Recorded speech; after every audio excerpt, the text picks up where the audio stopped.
Okay, Ruth Clark, welcome to the couch next door. I'm so excited. I've been trying so hard to get you on the show, and it's finally happening. So I'm super pumped. Well, I'm sorry that my life is chaotic, but I'm Well, super excited to be here. yeah. I mean, it really is just like us figuring out scheduling and all the Right. things. Yeah, for sure. For sure. You have a very full life. So tell us a little bit about you. Like, what do we need to know Ruth? Oh gosh, that's a loaded question. The general overview, I guess, is Yeah. I'm a mom, a stepmom, a wife, a daughter, and all the things, and Mm-hmm. sister, therapist, yada yada yada, chaos Mm-hmm. coordinator. Yes. Um, I have four kids. Two, my stepdaughters are 21 as of this week and 15. Mm, And then my two bio kids, Gus is 8, and then the little one is 5. And mm-hmm. three girls and a boy. So that's Mm-hmm. fun. Yeah. And then, I mean, for work, I was with the school district for a while, I think, Mm-hmm. which is what prompted this conversation. Yeah. Yeah. Um, but have since returned to, I guess, my corporate life of therapy as the director of outpatient for a local behavioral health hospital. So, Mm-hmm. um, Yeah. very fun, but very entrenched in all things mental health. Yeah. So exciting. Yes. Yeah. Well, and yeah, one of the reasons I wanted you to be a part of this particular episode in this conversation is because of the environments in which you have worked in, are Hmm. very adjacent to the show and like the Yes. environments that are captured in the show. And so, kind of hearing your real life experiences in those various areas, I think will give us kind of some insight as to like what how real it is, how real Hmm. life Yeah. the depiction of this whole story is and was. And so yeah, so I think you were the perfect person. So I hope what do so. you do now? Yeah. What do you do now in the outpatient space? Like what's your primary? Because I know you've like done several different things in that realm. Right. In the hospital world, I did Yeah. previously I was the director of quality and risk, which is all data. And as a therapist, I did Yeah. it for 6 years. And it Mm-hmm. was fun. It was something different. It was something completely, like stretching. Mm-hmm. But data doesn't have feelings. And Yeah. I realized I needed something, like I needed to get back to that. And so I then I went to the school district for a while, but then when they reached back out to me to come back to the hospital as director of outpatient, now I oversee our three outpatient clinics. And so partial hospitalization programs, IOP, the intensive outpatient programs. Um, One of them is adults only. And then Hmm. one in Colleen is adults only, but it's also houses our Help for Heroes program for outpatient, for first responders, active duty veterans, Hmm. frontline workers kind of thing. And then our other location in Cedar Park is for adolescents. And so Yeah. 11 to Gosh. 17 year olds typically. You So oversee all of that? I do. Yes, I know. They Wow. trust me to do that. That is a lot. Oh my gosh, Ruth. Okay, well, what does that even mean? What does that mean to oversee all of that? Well, thankfully, I have two amazing managers, of one at the Cedar Park location and one at clinical managers. So one at Cedar Park and one in Colleen.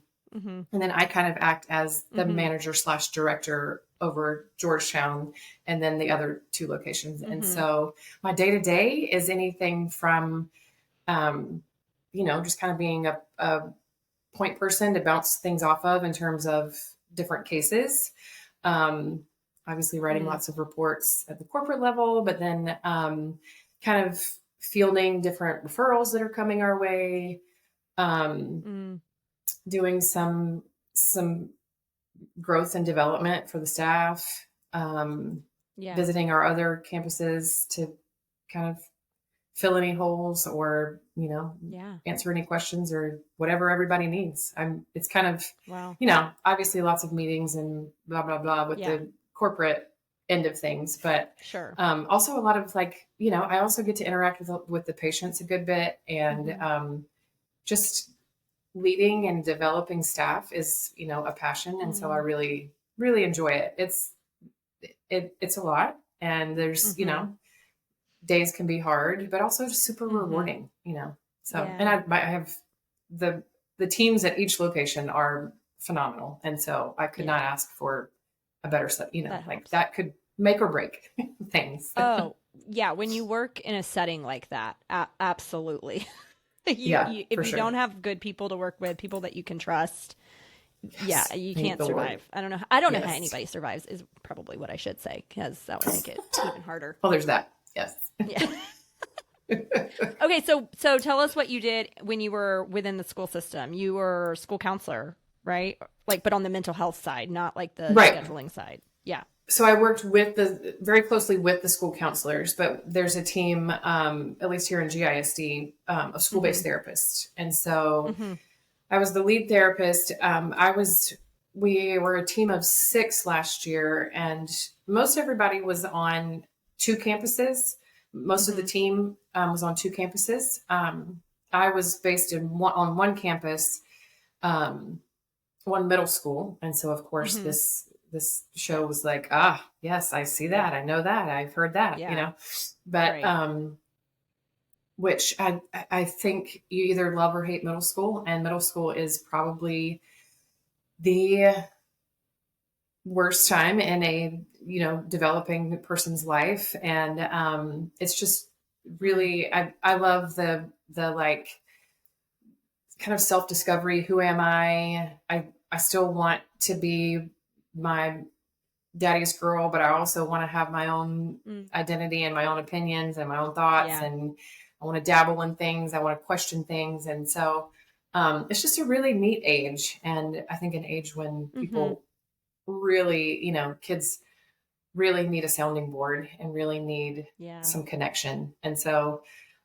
anyway, so my role, was to work closely with the school counselors in terms of identifying kiddos who might need some extra support, running different groups depending on what the need was. I ran a girls' identity group for 7th and 8th graders. That was a lot of fun. And just kind of being whatever we did. Our team also does responsive work. So, any crisis intervention, postvention, unfortunately, on different campuses. But just kind of there to support the counseling team, however we can. Yeah. Okay, great. So this is why you're our girl. So all the things, the behind the scenes, because I feel like I worked a lot in juvenile justice when I was getting my hours and in kind of post grad, all the things. And I absolutely love that work. I love that population. If I could make a living and I didn't feel, or my husband didn't feel that I was unsafe. I never really felt unsafe, but he was like, where are you? How late are you going to be there? What is happening? Why are you on that side of town? Then I would still be doing it. I just absolutely loved it so much. And so, watching this show, and that was, God, so long ago. I feel like that was another lifetime ago, but seeing this, and still seeing some of that world depicted in this show, Adolescence, it's just was like sparked that part of my career again, and just kind of seeing that side of things that was played out in like present day. So interesting. Yeah. So many dynamics to dive into. So before we do that, I want to hear your rant though. What's your rant? Oh gosh. So we can get to know I think the first thing that popped to my mind was just, like the idea of negativity versus curiosity. And I think myself included, I'm certainly not excluding myself from this rant, but we all just bend towards the negative, right? We all bend towards what's not going to work, what hasn't worked, why it won't work, why this, this person isn't right for XYZ, but,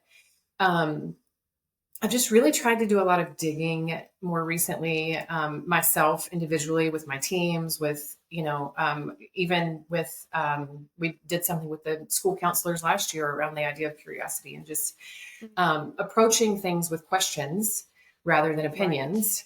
And, Yeah. that's the nature of of what we do, right? Is our job is to ask questions like, where did this Mm-hmm. anxiety come from? Mm-hmm. What caused this depression that you're feeling? What happened to you when you were younger? Mm-hmm. And I just love stories. I think all of us as Mm-hmm. therapists just love hearing people's stories. It's a Yeah, huge piece of why we for do what we sure. do, right? Yeah. And I think just it just gets to me, and I catch myself a lot going, oh, you're doing the thing you hate, but like just meeting someone and making an assumption, or just going straight to, no, that would never work, or talking to my own kids, Yeah. like, oh, that's dumb, why would that work? Well, like, let's poke Mm-hmm. holes in it, let's ask questions about it, let's Sure. oh, that Yeah. person's just that person is just a jerk. Well, I wonder what that person goes home to. Like, I wonder. Mm-hmm. My kids and I had that conversation this week around some difficult friends in class, Mm-hmm. and Mm-hmm. like, the conversation started with, they're just so rude, they're just so mean, they're just, all they want to do is dis disobey and not listen, and um but then as we took a few steps back and like, well, I wonder what their home life is like. Yeah. I wonder where they live. I wonder, do they live at home with mom and dad? Do they, and being able to kind of start asking those questions, and even them kind of going, I do think, and them kind of landing on their own, like, Mm-hmm. their life does look a lot different than mine. And it's like, yeah. So I can Yeah. imagine that maybe things are a little bit harder for them, in a lot of ways. Mm-hmm. And um, so yeah, and I run into it with my teams sometimes, in terms of, oh, this isn't going to work. This is just not going to work. Well, why isn't it going to work? Like, Right. well, this person's Right. just not going to Yeah. be a good fit. Well, but why? Why? Like, Yeah. and Yeah. so, but I wonder if, I did, Mm-hmm. and just realizing that, like, we've all had a lot of chances, and so, like, we all get a lot of new opportunities, and so, I Mm. think giving giving everybody else some grace and some room to not have it all together, and Yeah. um yeah, but in just kind of every facet of life, I catch Mm-hmm. myself, or I catch myself getting frustrated with this whole concept of just like assumptions and opinions Yeah. versus Right. the idea of just getting curious. Well, and I think it takes like a pause, right? Like just even Right. pausing and Yeah. reframing it with I wonder if. Like if we can Hmm. start our thought process with I wonder if, we're already Right. coming to the table with curiosity rather than well I can't believe. Right? It's even just Right. like the language. Just commit to using that wording and you're already geared towards Right. curiosity rather than negativity. Yeah. Yeah. That's Absolutely. good. I And like that. I like that a lot. well, thanks. I mean, I tell my some of my team members too, like, Hmm. it, they'll check me like, well, I mean, wait a minute, have you thought about, and like, thank you. We all Sure. need that. And it's Yes. that accountability, and just kind of like realigning, like, wait, Hmm. let's go back to the questions. So, Yeah. Well, and even, I mean, kind of like what you're saying, if you're falling into that pattern of negativity, noticing that, right? Like, what is hmm, happening for me when I'm trapped in negativity? And what you're doing, what you're telling us right now is you can just shift that in this sort of little tiny little way, right. and it Yeah. changes how you're approaching things. Right. Yeah, because assumptions aren't great. Like, they're not great for anybody. They're not great for our mental health, somebody else. They're Right. just not. They're not great. Right. Right. Yeah. Well, good. I love that. What a great little rant. This is such a mental health rant though, right? Such a I know. therapist I was rant. like, Be curious, it's, not negative, people. I know. I know. I love it. I mean, I could That's great. probably rant on a lot of things, but that would Sure. be pointless. And Not helpful for It's anyone. okay too. But today, this is a helpful rant. Everybody be curious, less negative, more curiosity. Okay. All right. We are here to talk about adolescence. So this show, God, when did the show come out? I don't even know. Last year? I don't know. I probably should look that up, but probably last year, I think. Anyway, yeah. Yeah. Yeah. So if you haven't watched it, we will be spoiling things. So it is about a family and their world being turned upside down because their 13-year-old son has been arrested for murdering another student in the school. So that is the premise. That is online. I'm not ruining anything for you people that haven't seen it. But this whole show is a 4-episode, series walking through what that whole situation is looking like for the kid that was arrested, for the family, for the students that are at school. I mean, it takes layers upon layers to see like how this is impacting everybody like in that circle. And so it won Emmys. It won several Emmys. The kid won an Emmy. The psychologist won an Emmy. The dad won an Emmy. I mean, so like as they should. It was so good. Yes. Yeah. So good. So good.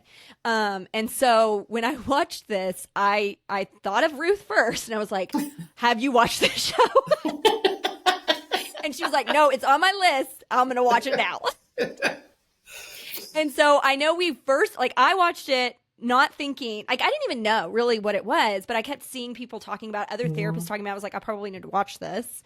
So I watched it one time through. And then when I knew we were going to record the conversation diving into it, I watched it again, but more with like the therapist mind, which I know you texted me and you were like watching it the second time, like, whew, when you look at it even through a different lens, not just as a consumer, but like thinking about it differently, it hits different. It hits different when you think about it. So that's what we're going to talk about today. We're going to break it down, talk about like just some of our impressions, what we thought about it, what we saw in it, how it relates to reality. So because it's broken down in 4 episodes, that's how we're gonna process this. So this is like an adolescence debrief, That's what we're doing. Let's do it. Yes. Okay. So episode 1 sort of sets the scene of Jamie's arrest, right? And so that's the whole episode is they enter in the house, they arrest him. So traumatic. Like that was the first thing I was thinking. Traumatic for everybody. Everyone. And like thinking about me being on the other side of juvenile justice, like I would see the kids after arrest, like either detained or once they're on probation, like not knowing what that whole process is like. And now I know that what he's accused of is very severe. And so they were a little bit probably, I don't know, maybe not more aggressive than for some, but still like early morning, busting down the doors. What did you think about that? I mean, you agree, traumatic. Oh gosh, what kinds of thoughts popped up for you? Well, I mean, like you said, I'd heard also about this show, but then when you asked me about it, I was like, I guess I should actually watch it. And I mean, the first 10 minutes, I was like, I don't know if I can do this, like as so intense, a therapist and then as a mom and thinking through and, like having, thinking through my own kids and then some of my students that I've had, I was like, gosh, this is a lot. And I mean, it did seem really, I wouldn't say disproportionate to the crime, but it's like, could we knock first and see, like if we tried? Right. See if they'll just open the door. Yeah. Right.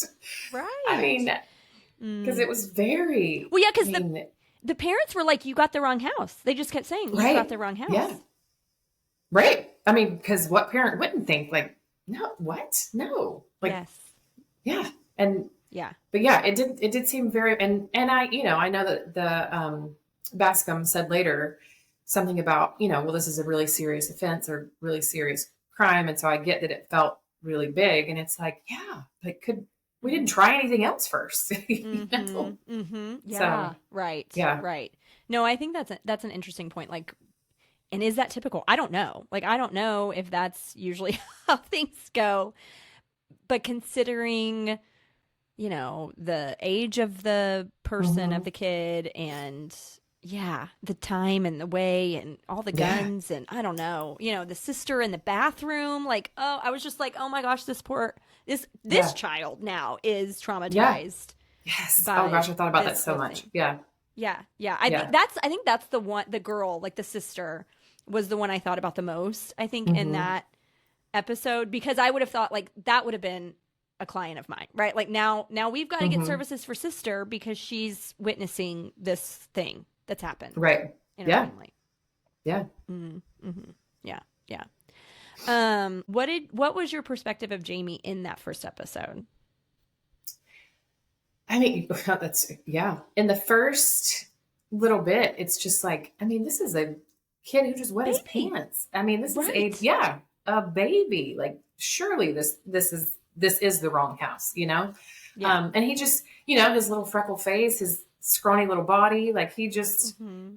it's like he is a baby. And Yeah. There's no way this is right. there's no way he's capable Yeah. of something this Mm-hmm. heinous. Yeah. Mm-hmm. So, I mean, and for the most part through the episode and, up until seeing the video, it was like, wait, that was it. Then it was just kind of obviously a complete shift. And then, as you Right. learn more about him and the dynamics in the family and yada, yada, yada, it starts to make a little bit more sense, but I mean, not Mm-hmm. sense, but the pieces start to But come yeah, together. but you start to little see bit a more. different, Yeah. yeah. Right. Right. The story comes together. Yeah. Mm-hmm. Yeah. Well, and I think that's the thing, like the whole, up until the end of that first episode, that's what I was waiting for them to realize it wasn't him, that it wasn't Jamie, Right. that he didn't Right. do this, Yeah. that it was a mistake, or they got the Mhm. wrong information, or maybe it was one of his friends, and because they were asking him all these questions. So yeah, I mean, pretty much the entirety of that first episode, I didn't think he did it. The only thing though that threw me with Uh-huh. him was, I was kind of imagining like my own kids, and then I was imagining a couple of students and like the only thing that threw me was that there was no point, like he didn't seem like, wait a minute, what is happening? What is happening? Like, where am I going? There wasn't this like genuine confusion. It was True. It was like, you have the Yeah. wrong person. I didn't do anything. But there wasn't a like, but wait a minute, what is happening? Where are we going? And why are we going there? And what do you think I did? And, it was just, I haven't done anything. And so it was just kind of like, like I feel like obviously shock does different things to different people, but Yeah. I did kind of wonder at his lack of being completely blindsided and completely, unaware of what was going on. Yeah. Well, so if you were to think about Jamie, like being a client of yours, or, one of the students that you might have seen while you were in the school system, and you think about it on the client side of things, like how do you offer up support for somebody that's gone through what is like this trauma of them being, pulled out of their bed and all the things? Like, I don't know, what is your perspective on being a therapist for somebody that's gone through that? Yeah. I mean, that's a good question. I think I would want to, just kind of like not normalize, but just level the moment, and just kind of give let's take a step back. Let's take a breath. Let's reevaluate what's happening. The social services guy in the van just initially seemed super flat and very like non-engaging and non-comforting at all, which I mean, if he had been briefed on what was happening, I imagine he maybe didn't want to comfort him, but at the same time, the whole innocent until proven guilty, like, let's help this kid like regulate, let's help this kid just kind of take a breath and then kind of get into the nitty gritty of things. No, and I think that's interesting that you just said that, like the social services person that was in the van with him, what his demeanor was and how much of what he knew he was being accused of impacted the support, lack of support, whatever we want to call it, that he was offering up. Because I think about, so whenever I worked at the juvenile justice Gardner Betts in Travis County, the first thing I did in that setting was I would do assessments for kids that were detained.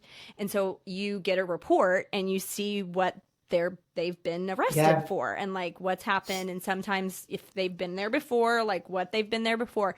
And so, I mean, I think about and me being a baby clinician, not even fully licensed yet, like that 100% influenced like what I was walking into, thinking, oh gosh, like this kid is probably going to either be super like disrespectful or not interested in anything that I have to offer, or mean. I don't know, like just going into that thinking like what I'm about to see.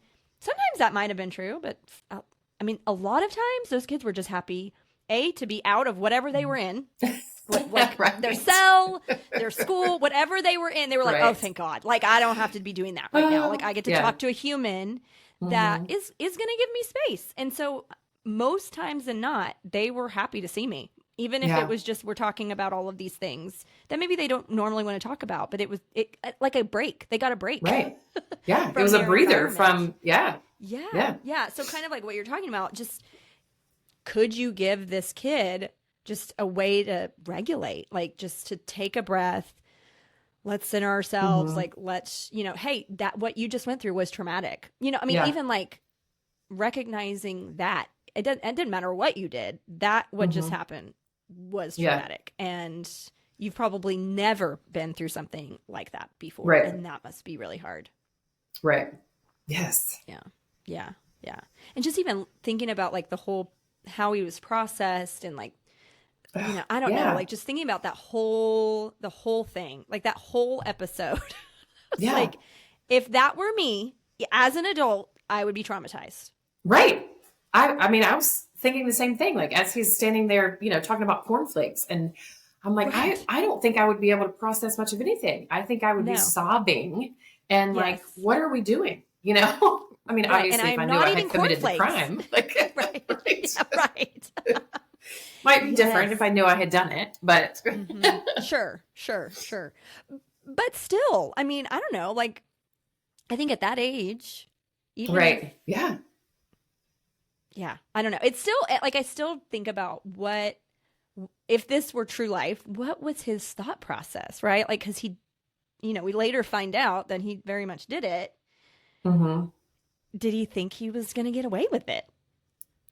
I mean, that's what, I mean, he had to, right? Like even watching the video, he's like, well, I mean, that wasn't me, or, it's like, what?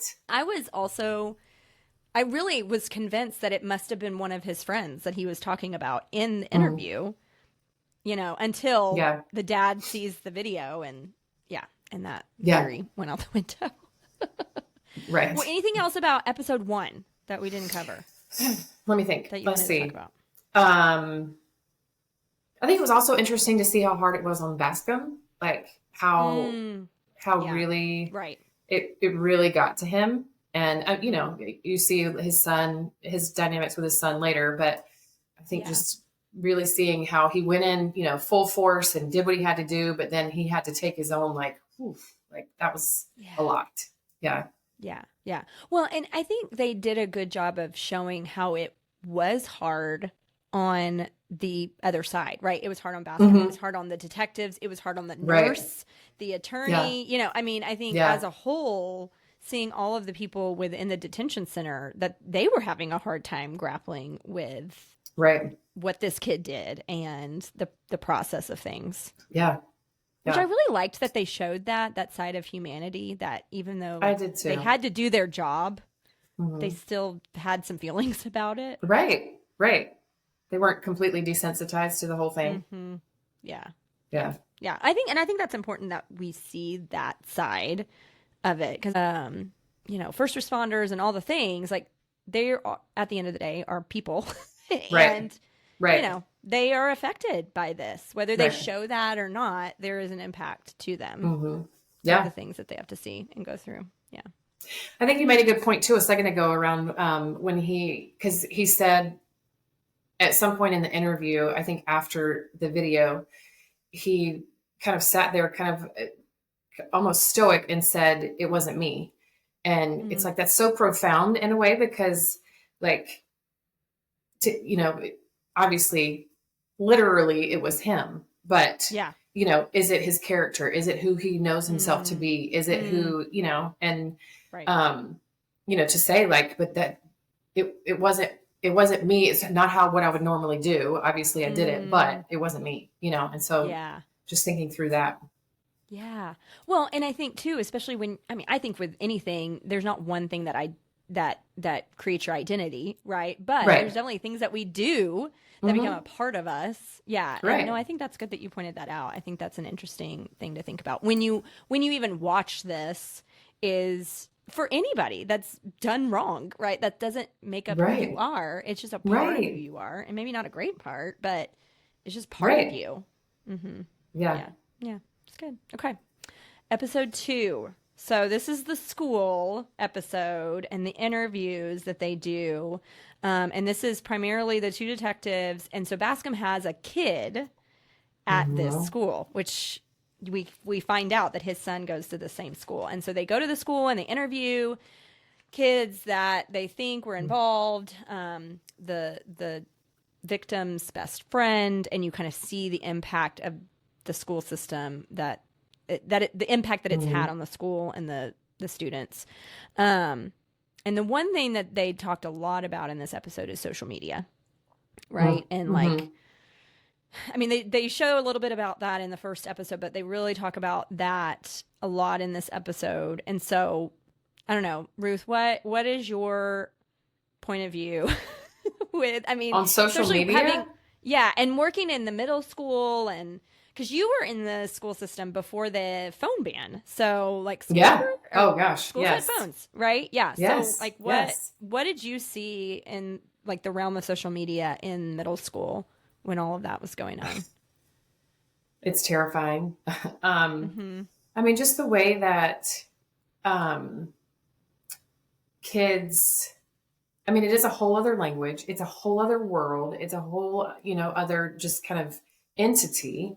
And I mean, Yeah. kids have multiple accounts so that they can show Right. up as multiple different people and And their kind of parents play. have one version, and then they Right. have, yeah. Right. So their Yeah. parents follow them on one Yeah. version, but that's not the only version that they have. No, Right. no. Yes. And I mean, just the ability to be anybody you want to be, and to be Mm-hmm. able to be one person virtually and then one person in real life, is just, it's terrifying. And then the way that um, they communicate. I mean, it is a whole other language, just like the son kind of Yeah. breaks things down for him. Like, it is a whole other language that, to the blind eye, you look at it and you're like, that's weird. Like, what do all these emojis mean? But they very much mean something, Means something. Right. It's Yeah. like a secret language. Right. And, Mm-hmm. it's like their own Morse code of Right. just kind of what, just the way that they communicate with each other, and what we would see. I mean, just kind of like, here, oh, she put, this pill and this whatever emoji. And it's like, that's random. She just kind of started Yeah. clicking emojis, Right. It's like, no, those were very intentional. Mm-hmm. And Mm-hmm. it's just Yeah. so scary. And Yeah. I think the lack of parental involvement. I mean, I'm old. Like, I didn't have a cell phone until probably later in high school, and it was like a Zach Morris phone. Like, we didn't have Oh yeah, social media. yeah, it We had to didn't- be plugged yeah, into my car. Yeah. right. Same. Yeah, Mhm. you had that Mhm. long. Anyway, Yeah. so I think the naivety of parents thinking like, I mean, my kids, it's like, no, Yeah, your they kids won't are do doing the that. same thing, Uh-huh. right? Uh-huh. My Uh-huh. kids Uh-huh. would no. My kids aren't falling into those rabbit holes. Like, no, they are. And Mhm. um, and I think also parents just being afraid to, let me see your phone. Like, Yeah. parents are like, I don't want to infringe. I don't want to be the I helicopter want parent. them to have I their don't wanna- privacy. Right. They need their privacy, and it's No, like, they don't. oof. No, they No, don't. they don't. Like, Yeah. it's terrifying. Yeah. Mm-hmm. Mm-hmm. Yeah. Yeah. Well, and I mean, I've done an episode on like digital health. And so that's something that Mhm. Screen Sanity that I follow a lot along Yeah. with their model of, they've got to show responsibility before you just hand them over. Just like like a driver's license. You're not going to throw them the Right. keys the first day that they turn 16. Right. Like Yeah. they've got Yeah. to work Right. up to that. And so, yeah, throwing them a smartphone and just saying, have fun. They can't handle that. It's too much, but they don't know that. They have no idea that it's too much because they want all of that, but they don't realize how heavy it ends up being. And so, yeah, we have to sort of intervene and be the parents and the adults and help them through that. Yeah. Yeah. And it's hard. I mean, it's not easy. It is. Finding that so balance hard. of, I mean, I would love for somebody that's figured it out to tell me, like, I think we as parents, it's like, well, I don't want to be the helicopter parent, so I'm just going to completely withdraw, or I'm the helicopter parent and no identity or, independence or whatever. But, just finding that healthy balance, it's hard. It is really hard. Well, and I think you have to also know your kid and know like what they can handle, what they can't, where the boundaries need to be. I'll never forget. I had a client. This was way before. I think I had kids, but they were itty bitty. And one of my teenage clients was like, "Don't ever give your kid Snapchat." And I was like, "Noted." I said, "Okay." Yeah. She was like, "My mom gave me Snapchat when I turned 12 and I really wanted it, and now I have it. So I don't want to get rid of it, but it was too much. Like I don't have any business being on here." But I mean, now she's like in it. And so that just becomes, that becomes the culture. Like kids have Snapchat. And they'll tell you it's not good for me. It's not like it's part of my problem. It's whatever. Okay. Well, why don't you take a break from it? Oh, what? But my streak, I got to keep my streak going. Right. But I have too many streaks. Like, what? Yes. Right. Yeah. So if we as the adults step in and just kind of like make it not an option, or like these are your boundaries and blame your parents. Yeah. Right. I mean, I think it's important for parents to hear that piece. Like, I mean, this story depicts something to an extreme, but I want people to also understand that there's a lot of normalcy like that. I mean, and you can speak to that. Like you saw these kinds of things in the school system. This is happening. This is happening in our backyard, down the street. These kids are not always nice to each other. And social media is an easy place to do that. Yeah.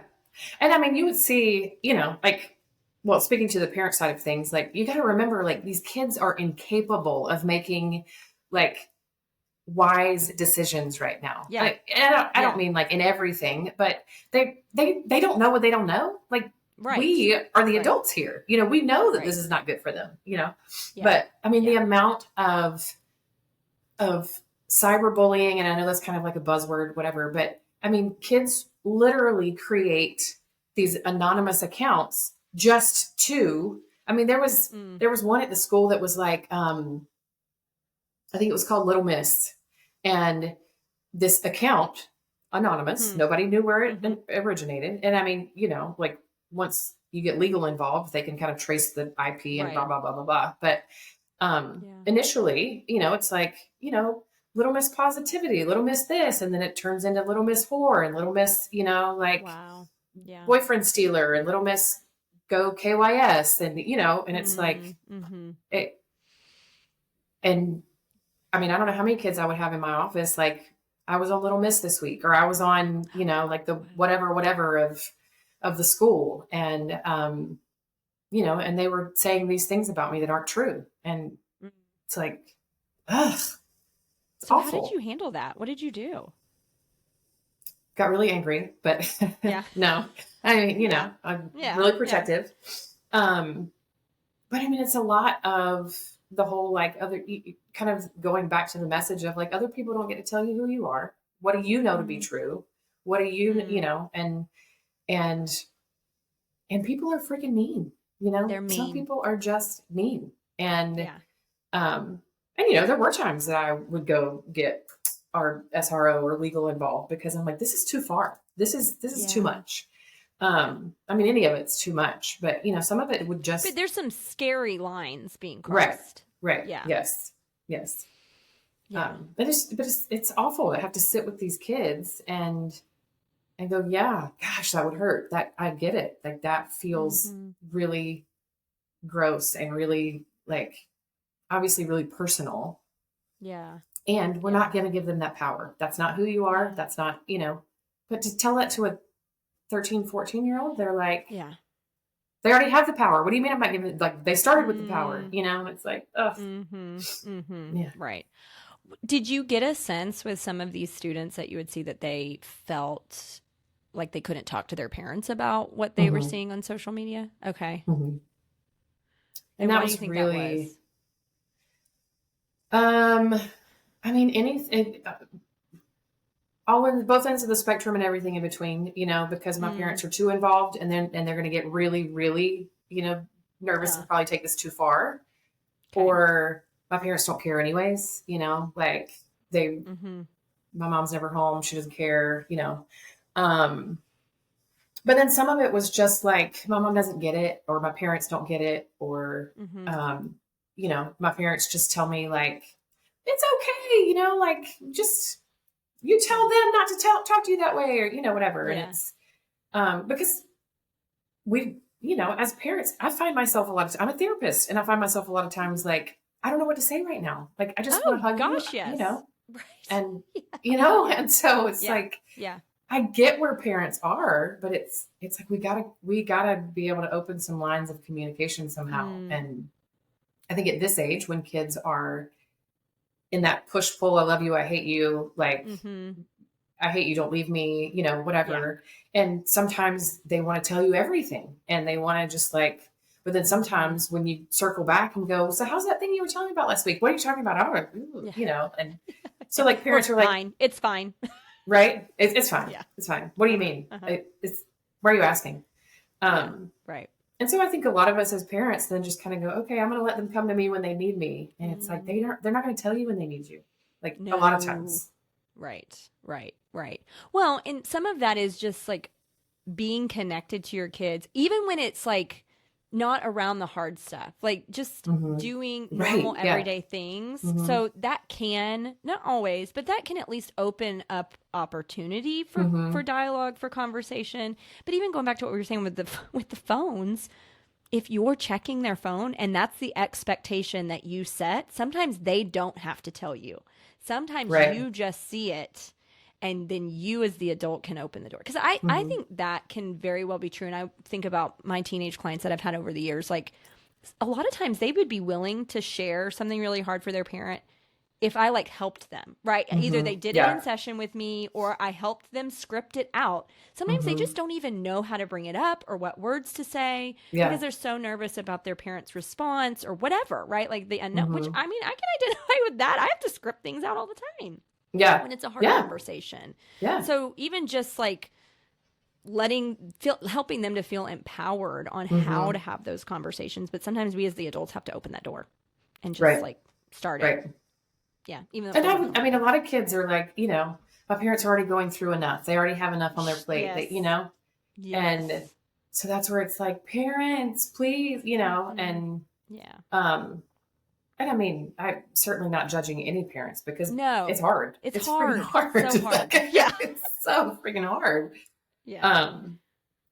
But just even the littlest things of, I, like you said, like having conversations, even when it's not about the hard or the heavy stuff, but what was your good thing today? What was your hard thing today? What was your rose or your thorn, or, just to kind of keep the conversation going of being able to talk about what was great about my day and what kind of sucked about my day, so that when it's really sucky or really good, they want to tell you about it.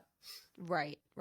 Well, and I tell parents that are maybe a few steps behind me, like, especially like I learned in middle school that these middle schoolers have a lot of places they want to go and be doing, but they can't get there. So be the driver. You just volunteer to be the driver with their friends, and you turn the radio down and you listen. Yeah. Yes. And not to say that like then you have to talk about, but you get information. And I think the kids appreciate that. They'll never admit it probably, but I think they also appreciate that, okay, you're willing to take me to these crazy things that, I know you're busy, but yet you're still taking me to a 7th grade B volleyball game. Right. Like something like so low stakes, but very important to them, like very, very important to them. And that I think means something to them. Again, you're just being there, like just being present. Just being present. So Yeah, and we'll talk a little bit more about like the family dynamics. I think there's a lot Yeah, there to unpack too, for sure. in episode 4. But so real quick, what's talking about like the detective Bascom and his son, because they did show a little bit more of their relationship in episode 2, because Hmm. Bascom goes to interview kids and then comes across his son while he's there. So like, what were your thoughts about that? About their With the relationship? son,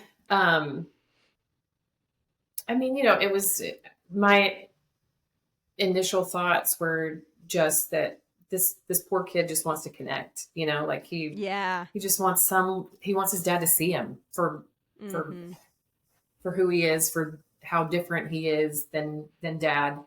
Um and then kind of the same thing of like dad kind of wanting that too, and dad kind of Mm-hmm. desperately searching for how to connect, Mm-hmm. um, Yeah. but never really saying anything. I was really proud of how it ended, that he made a Yes. point. But I agree. um, but again, like I think we as parents kind of shy away from the awkward or the uncomfortable, and like we don't know Mm-hmm. how to say it, so we don't say it. Um, and I'm guilty too, Oh, yeah. but Same. then it's like, but they're not going to say it. Like, Yeah. can we acknowledge, like, hey, I want to connect with you. I want to, like, I get we're different. I get we have different strengths. We have different, whatever. But let's go. What do you want to do? Let's go Yeah. get Chinese or whatever it is they Right. ended up doing at the end. Right. Right. Yeah. Yeah. Yeah. Well, and even when he asks his son, like, does this stuff happen to you? Like the bullying. And he Mhm. was like, yeah. Like that Yeah. was a dumb question. Right. Of course it does. Of course it does. And it's almost, I mean, he doesn't seem shocked, but just even the fact that he asked Mhm. that question, I mean, I think there's an element of like maybe he's not as tuned in to that Mhm. side of things, as a parent, Yeah. maybe could be. Yeah. Yeah. So they talk about, or Bascom talks about in the first episode, how he's like the easier parent, like, Mhm. and his wife is a little bit harder. So I thought that was also interesting. So when you see the dynamic between the father and son, knowing that the dad is the one that's a little bit more of a pushover, but they still don't have the best connection. I think that can speak to parents too. Like, even if Mhm. you're permitting them to like stay home from school or go do this or go do that, that doesn't necessarily make a connection Right. happen between your kid. Right. There's more to that than just saying yes all the time. Yeah. Right. And it's like, then you kind of realize, like, oh, that was his way of kind of trying to connect or trying to like Right. be in with the son. Yes, Yeah. but it didn't really land, I think, the way that he Right. wanted it to or thought it could. And then yeah, like the way it ends is really beautiful, and I think is a Yeah. testament to just like small things. Like he So, just pulled him yeah. out. Yeah, and let's go get something to eat. Yeah. Yeah. Yeah. So easy. So easy. Okay. Anything else on episode 2? I remember at the very end, when I don't remember how, like after they got in the car to go get Chinese or something, that it panned to something else. And Mm-hmm. like my first thought was um like fragile. Like this age is just fragile, like super Yeah. fragile. And in so many ways. And it was really neat because for some reason the subtitles were on. And like as I wrote the word fragile, the ending song came Mm-hmm. on, and it said the song playing is called Fragile. And I was Yeah. like, how, Yeah. like it's Right. so true, like Mm. that's just sums up this age. Mm-hmm. Yeah. Well, and I liked the way that they panned out because it also shows the community in a way, the way that they Hmm. made that shot, right? And how Yeah. close, right, where the school is to where the Hmm. incident happened. And Yeah. yeah, I thought that was also interesting just to kind of get an idea of what the community looked like. Yeah. Yeah. Mm-hmm. Mm-hmm. Yeah. Yeah. Yeah. Okay. Episode 3. This was my favorite episode. I mean, favorite, I don't know. That feels weird to say, but It was a good one. I think I felt most connected, maybe is what I should say, to this episode because I definitely could see myself in it. So, episode 3, the psychologist interview. This was by far, like, for me, I just felt really connected. I think to Yeah. this whole episode, and it was, oh gosh, so interesting. Okay, so I don't know, where do you want to start with this episode? What did you think of it? Just Gosh. what were your first impressions? So many thoughts. I mean, I think just her ability to sit there. And I'm sure like with your background in juvenile justice, like just having to sit there in kind of that tension and that fear of what's going to happen. And then him kind of flipping and, you know, when it first started, I was like, did I miss an episode here? Because we're talking, I you felt know, the same way. Like, who is this person? It's like, we know her, like where, what? Yes. And yeah. But then I realized, okay, we're just kind of catching up. But you know, the dynamic initially was really sweet, and you know, just talking through the cheese pickle sandwich and you know whatever. But then him kind of getting to that place of like, okay, now you're going to therapize me. Like, no, we're not, you know, and right. And the way she reframed things, you know, I think you said just in our talk back and forth before, you know, just around like how she reframed that we're just having a conversation. And yes. Yeah. But him, like, you could tell he was like, there's nothing wrong with my dad. Why are we talking about my dad? My dad's fine. You know, he's super defensive around dad. And which made you kind of go, well, what has dad done? You know, like, right. Why are we very emphatic that dad is fine? You know? Yeah. Yes. Yeah. Yeah. Well, and I liked like the beginning showing the rapport building, because rapport building with teenagers is so different compared to rapport building with clients that are adults. Like you do talk about the cheese and pickle sandwich. Like that's what you do. Right. You talk about that, and you talk about hot cocoa. And I mean, you talk about things that on TikTok the surface seem super random, but it's all therapeutic. Right. I promise it's all for a reason. All therapeutic. Because I think that's been one of the things working with teenagers that I know parents have accused me of. Like, why are y'all playing Uno every time? I'm like, well, when we play Uno, we also talk about stuff. You know, like we play a couple games of Uno and then we're opening up about things. I promise you. Because that was always what I did when I would see my juvenile justice clients. It was always Uno. That's what they wanted to do. I was fine with that. As long as you'll talk to me. And they do open up. Play. Yeah, they will. I will play as many games of Uno as long as you continue to talk. And that was I had a kid that taught me to play poker, and I was like, "Sure, teach me. Like, let's do it." And then he would talk as we played poker. He would say all the things. Like, okay, absolutely, great. Yes, yeah. So I really liked that they showed that part of the rapport building.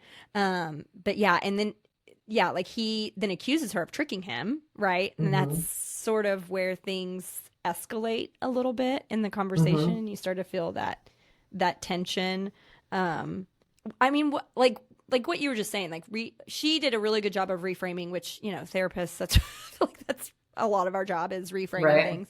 But what did you think of like him accusing her of that? Like, what was what were your thoughts about it? Has that ever happened to you? Oh, yeah. Yeah. Same.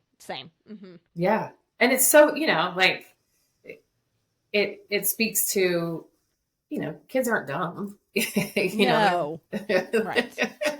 And you know, so just I don't know how many kids would, you know, miss. I know what you're doing. You know, okay, well then, if you know what I'm doing, just tell me. Right. Let's just talk. Let's just talk then. Right. Yeah. But yeah, I mean, and obviously she kind of was able to get things back to a place where he did end up opening up, even more so than I think she anticipated. Right.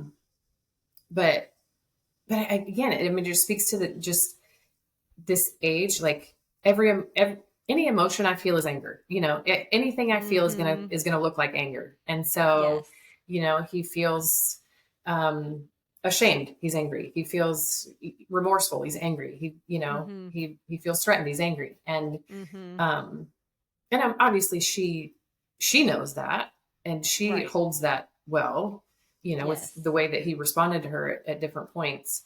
But I mean, it's just fascinating how kids are so smart and yet so oblivious. Yeah. And just like you're speaking to, like the emotional immaturity, right? I mean, and we can't expect them to be emotionally mature. Right. Their brains are not developed. They don't know how to do that. So anything is going to look like anger, but there's way more to that. Yeah. Like you said, I mean, why are you getting defensive? We're thinking, why are you getting defensive about dad? What is it with dad for him to have that response? It's not just, he doesn't want to talk about that. Right. There's a reason he doesn't want to talk about that. Right.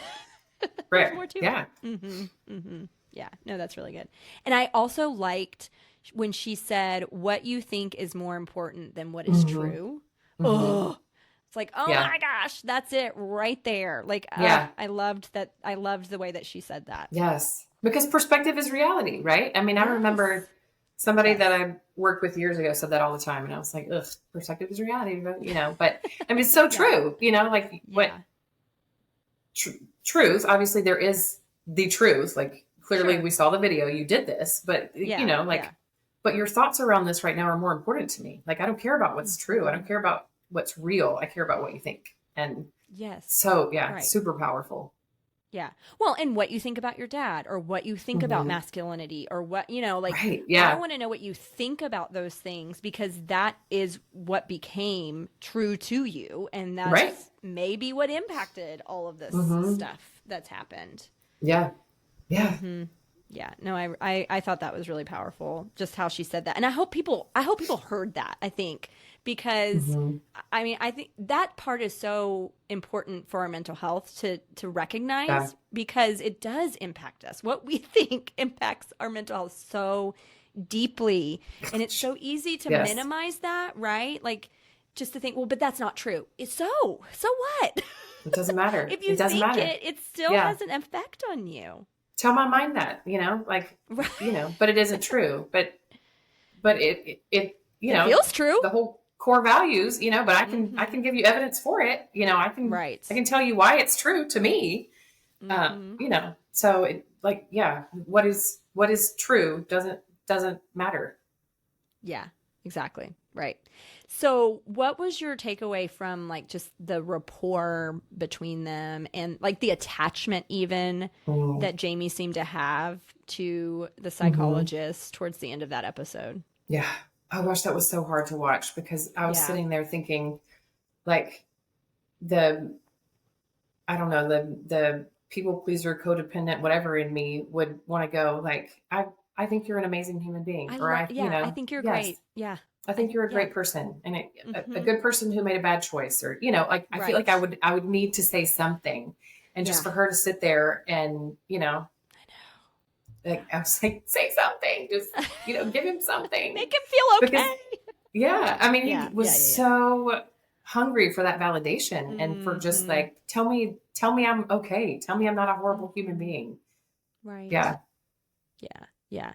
Well, and just to even like that whole episode, the ups and downs of, their relationship and, I mean, it was very tense and then she ended it because it was time to end it. And he was like, wait, what? I don't want it to be over. Like because when I go back to whenever I was working with the adolescents in jail, they were like, do I have to go back? I don't want to go back. Can we talk about something else? I mean, like they wanted that to be as long as possible, and then they would like, can you send a message to my mom? Can you ask her? I mean, they're so starved, I think, for connection. And when we think about that kind of an environment, there's probably not great connections if they're making any.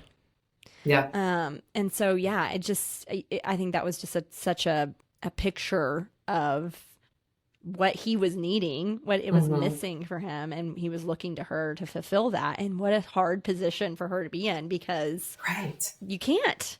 Yeah, we can't do that. Yeah. I know. It was, oh man, it's hard though. Yeah. All right. What else about episode 3 that stood out to you?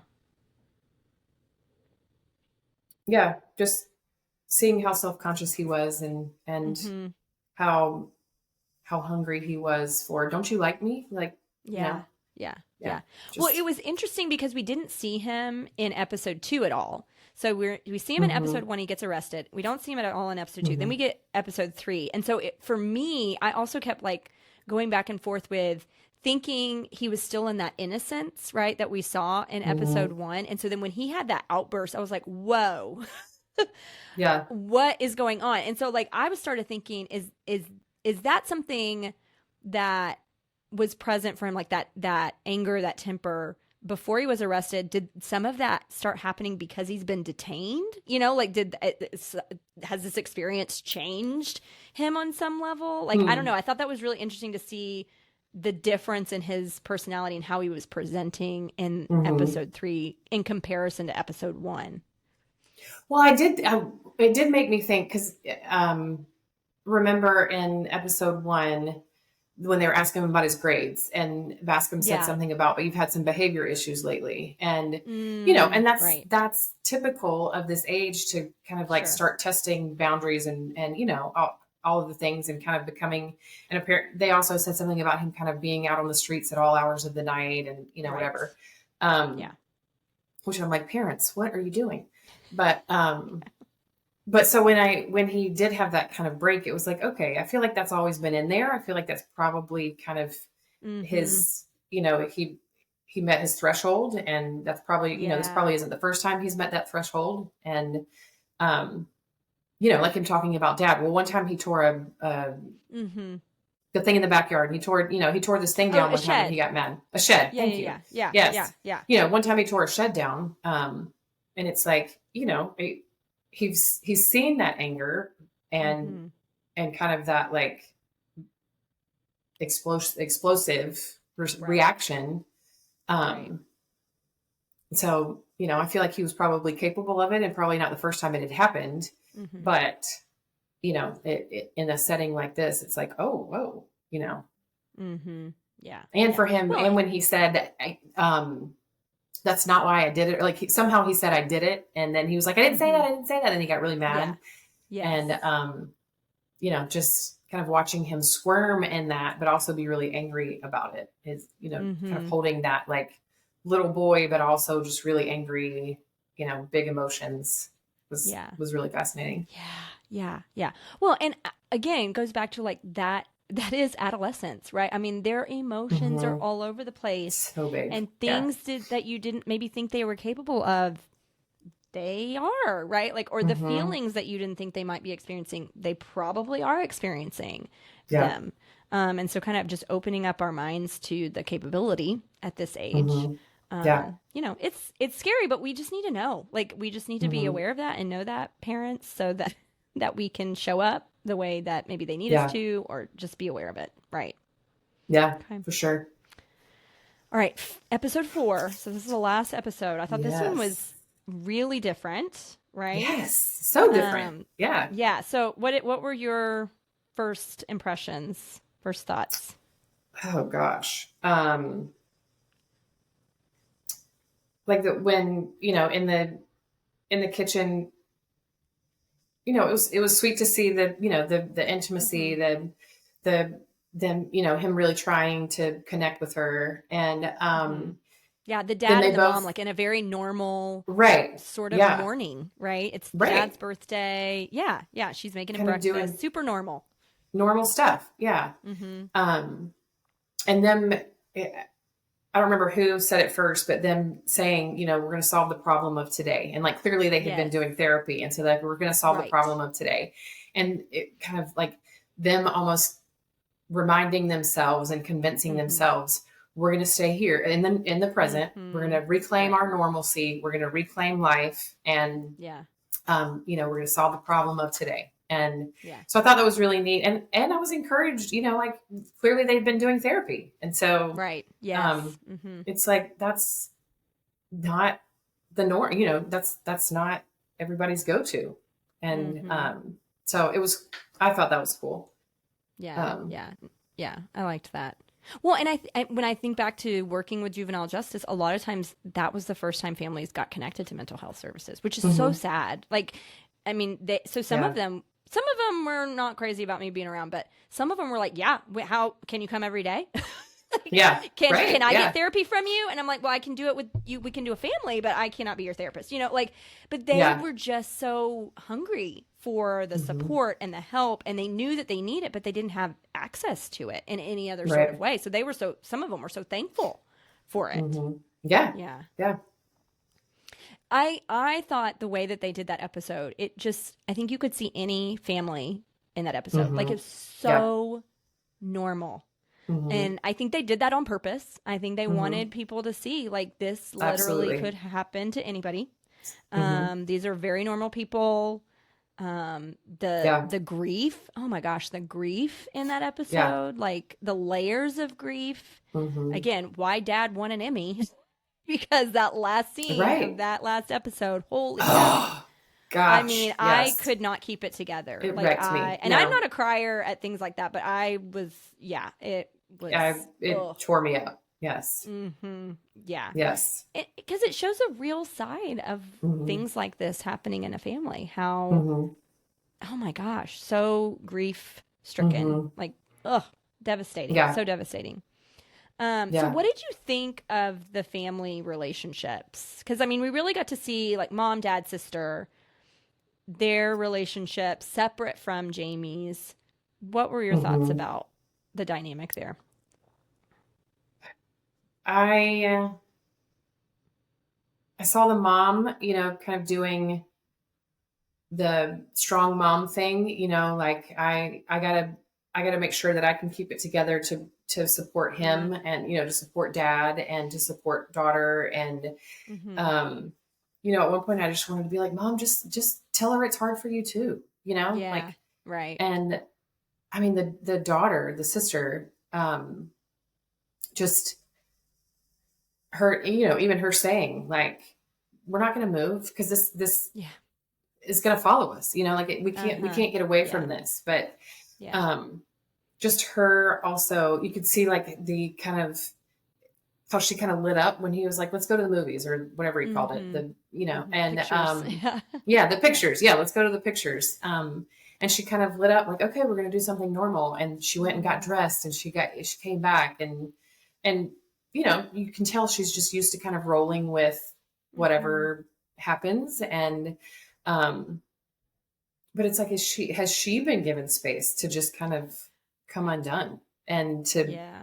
be mad, be sad, be, like, and one would hope like in the real world that there, she would also get, some support and some services and everything, but Yeah. we didn't see that. And so it's just Right. like, please tell me somebody's caring for her, I please tell me know. Yeah. somebody's like, and mom was Mm-hmm. great about, being very loving towards her, but mom Mm-hmm. also was very avoidant of like the issue. Like, Mm-hmm. hello, the elephant in the room is, my brother killed someone, Yeah. Right. and now we're Right. all living very different lives because of it. Mm-hmm. Mm-hmm. Yeah. Yeah. Well, and I could see definitely her stepping into a parental role and some during some of Hmm. that episode, right? Like Yeah. worrying about dad in the van and, like making sure everybody was okay, which Yeah. I think when I think about a family dynamic when there maybe is one child that is having a harder time or is needing a Hmm. little bit more of those emotional resources, then, maybe one of the other children or the other children in that family step into a more parental role, Hmm. whether that's Yeah. I'm going to be small, right? So that I don't have any Hmm. needs and so that mom and dad can focus in on this other kid, Hmm. or I'm just going to take care of myself, right? Like I'll just be another parent Hmm. because that's what I know I can do. And I think Hmm. that can be such a normal thing when there's hardship in a Yeah. family. Hmm.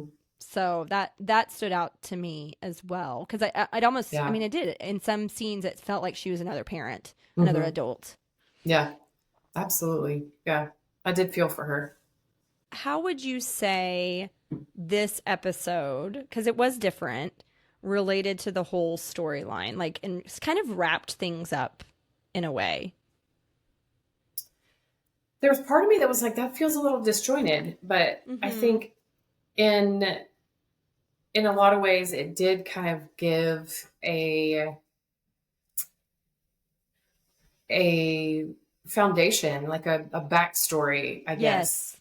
in a Right. lot of ways. And Mm-hmm. where a lot of times you get the backstory before the murder Mm-hmm. happens, here Mm-hmm. they kind of wrapped it up with the backstory. And it's like, okay, like you said, like they're a normal family. Like, wow, Yeah. these are, and dad said at one point, yeah, like him and mom were talking and he said something about like the time that he spent in his room. And like one of them said, Mm-hmm. like what could he have possibly been doing? Which I was like, Right. hello, what? Yes. Yeah. Yeah. Yes. But Yeah. they're like, I mean, he's not out running the streets. He's just in his room. And I'm like, oh Lord, oh Lord. But Mm-hmm. um, but them just kind of reflecting on what any of us as parents would reflect, like, where did we take a wrong turn? Where did we Right. not show up? Where could we have done something differently? And them even looking at the daughter and saying, we made her too. How do we do that? Yeah, absolutely. Right. Yeah. Right. We made her the same way. Right. Yeah. And just like you said, like being able to see any of us in that. And, just kind of, I love seeing them in the van on the way to the Home Depot or whatever, just like reminiscing. And what I found fascinating was that he shared a story that was him at the age of Jamie. Right. And, just how my thought was going back to, what a simpler time it was when cutting up and doing silly dances was what 13-year-olds did, but now there's so much pressure to be grown and to be more, like more grown up and mature and all of these things, to where, Dad did have a hard time connecting with Jamie in a lot of ways. And, I mean, it was just, I feel like every piece of that episode was like, yeah, I mean, I don't know how many times I've heard some of this from kids. I've heard some of this from parents. I see this in myself, like, it was same. Very relatable. Yeah. Yeah. Well, and then, I mean, even seeing the dad's anger outbursts, I think, like, as hard as it was, I also was like, yeah, I mean, yeah, I would be very mad too. I don't know if I would do all that, but I mean, I could see, like, almost like justifying it. I get it. I know why you're screaming and throwing things, and I don't know, like, even that part I could identify with. That was very relatable. Your anger and why you're expressing it this way. I get it. Yeah. But sure. Also shows back to episode 3, like, but is this what Jamie kept seeing? This outlet of anger? Is this what it always looked like? Right. Yeah. Yeah. But it also, the point where Jamie had said with the psychologist about, Dad would look away or something when I played football, and then Dad bringing it up and saying, like, I just couldn't, I don't remember how he worded it, but they both acknowledged that Dad was kind of ashamed of him in some way. And, it's like how much it clearly impacted Jamie so in such a big way.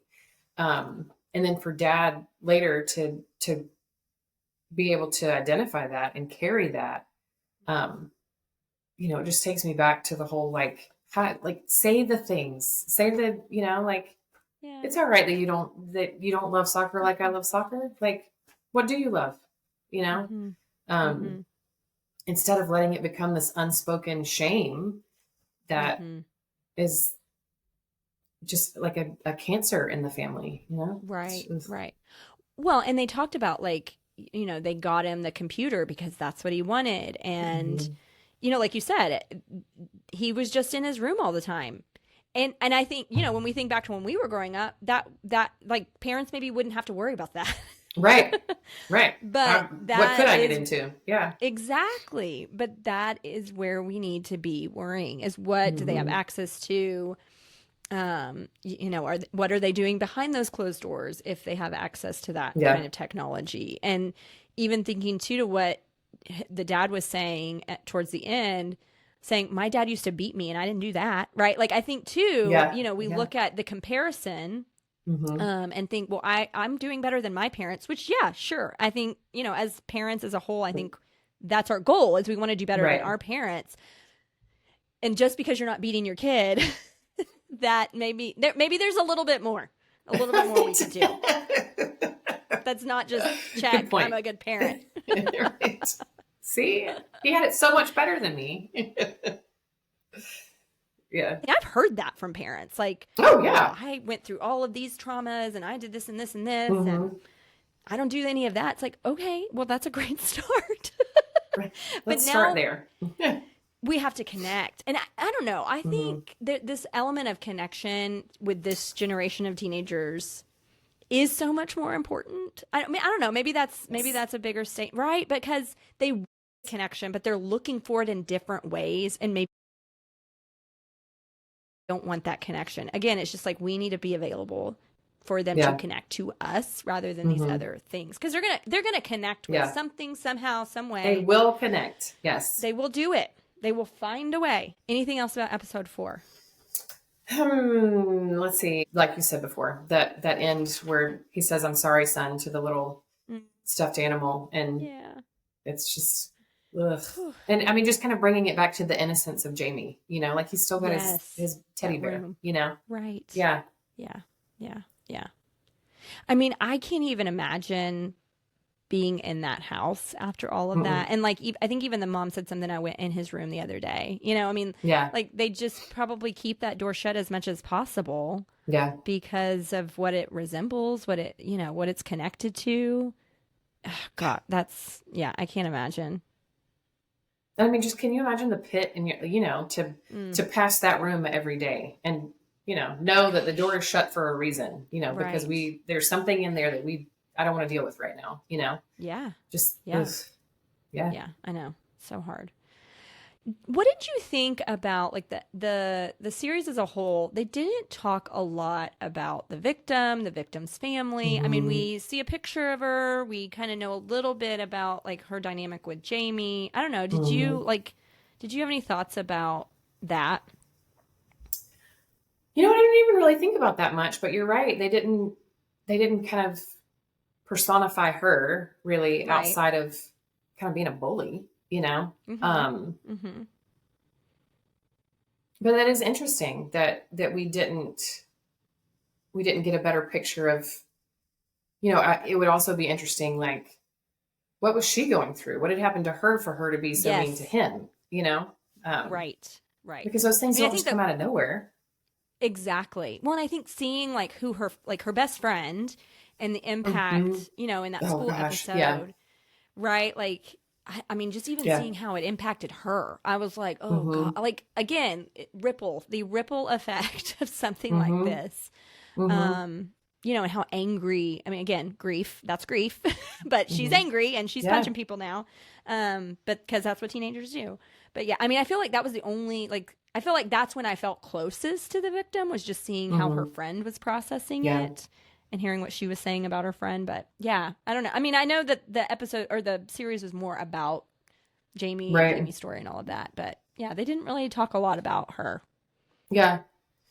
It was interesting with the best friend. You know, it was neat how they kind of like sent the message that like this girl's also going through a lot, you know, because the way that she said, like she was the only person that, you know, like, and when the teacher said, why don't you go to her house? And she said that, you know, basically I wouldn't be welcome there. And like, it sounded like her in her own personal life had so much going on that this was her one person that her one connection, like her one person who saw her for who she was and really, you know, appreciated who she was. And so it was just really interesting how they kind of obviously told us that, but then, you know, that's not the focus of this, but, you know, all of the kids. And I mean, even the kid who got arrested for the knife thing, like hearing him say, when him and Tommy were talking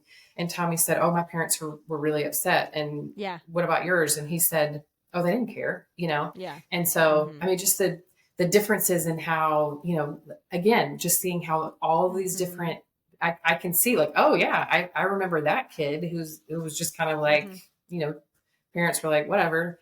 And then this other kid, you know, just kind of seeing the different dynamics and family dynamics and all of that kind of play out in the different episodes. Or in that episode specifically. Yeah. It was very neat. Well, and going back to the best friend too, like how she, you know, she's also trying to make her emotions smaller because she doesn't want to burden her mom. Like her mom, don't call my mom. She's going to be mad at me if she has to leave the hospital again. You know, I mean, just, I think that's the bottom line when I think about this episode. It showed so many different versions of teenagers and they're all hard. Every single one of those kids in there, if you you could do a whole series on each one of those kids and it would be impactful because there's so much reality to that. And it's all hard. And there's so many layers. Yes. Which makes me think, totally an aside, but have you seen Win or Lose? I think it's on Disney. No. What is that? It's animated, but it takes this same snippet of time of like a softball team. And the whole series goes through each character, and like each episode is the same snippet of time, but for different characters. And it is, and I mean, a total mental health, the therapist, like the kids and I watched it because it is animated. It's very, benign, but, just how, you can tell that one kid's dealing with shame, one kid's dealing with isolation, one kid's dealing with family issues, and how they all show up on this one field and how it all, but it's really good. Oh, yeah. I like that. Okay. Yeah. Cool. I'll have to check that out. Okay. Anything else on the show before I ask self-care related questions? I don't think so. I mean, I'm sure we could talk forever, but I know, for real. Okay. I want to ask, and you even included this in your form, so I want to make sure we address it. But first, like, based on your experience with teenagers in the various capacities that you experience teenagers, which is the gamut of things, what do you recommend for teenagers and their parents to do to take care of that relationship with one another well? I mean, I think just like I was saying earlier, like communicate, like just open the door for communication, ask questions, even though it's uncomfortable. Like broach the hard topics. Yeah, we're going to get shut down. We're going to, but yeah. And again, like I said, I would love to hear from anyone who has found the magic of the balance, but just erring on the side of being more available and erring on the side of being more involved, not a helicopter, but there's a difference. Okay. Yeah. What's the difference? What's the difference between being involved and being a helicopter parent? That's a good question. Think? Oh, well, I mean, being involved, being interested, being involved, being, invested, and not controlling. Yeah. It's the control piece that makes you a helicopter. Yeah. Right. Yeah. And I think expectations, right? Like, good grades is what defines you. And if you don't get a good grade, then there's shame, right? Like, I mean, yeah. And then what does that do to the connection? Yeah. Okay. Right. When the connection is about something else, than connection. Not person. Than just sheer connection. Yeah. Person first. That's what we learned in grad school, right? That's right. Person first. I hadn't heard that in a while. That's good. Okay. One thing that I think also pertains to this, like parents, kids taking care of their relationship well, is you said, make the call, get support. And therapy, and you also said therapy is not just for people that have a specific diagnosis or any diagnosis for that matter. Right. And I think this show is a perfect example of that. Like, again, the parents, I mean, I don't know, dad has anger problems. Maybe mom's a people pleaser. I don't know. But like, they don't have anything that's, obvious in the mental health space. Yet they still need the support. They still needed therapy before this whole thing happened. Yeah. And so, to what you said in your form, to remind you, is even if you don't have a diagnosis, therapy is for everybody. And make the call. Get support. Do the thing. Yeah.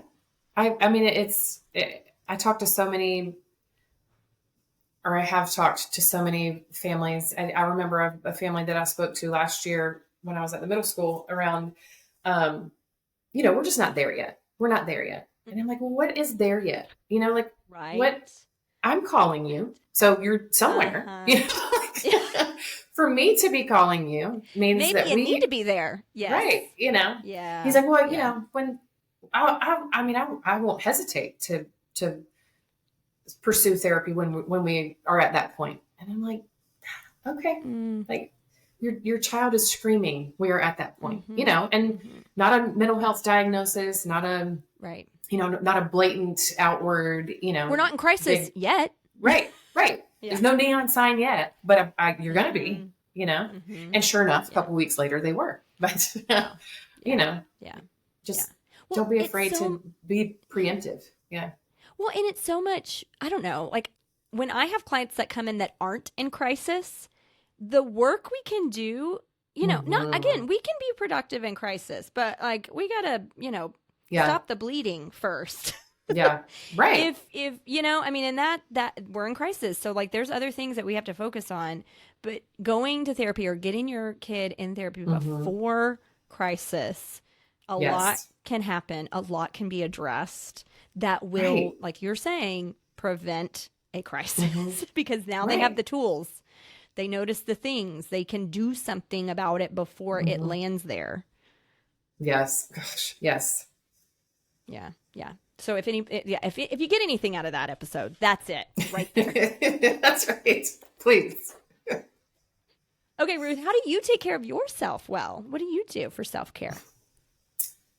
That is always such a hard question. I would love to say like, I run, I wish I was a runner, but I don't like, I think anything, just getting outside and getting some vitamin D is good for me. But, I did, and I do know I put this on the form.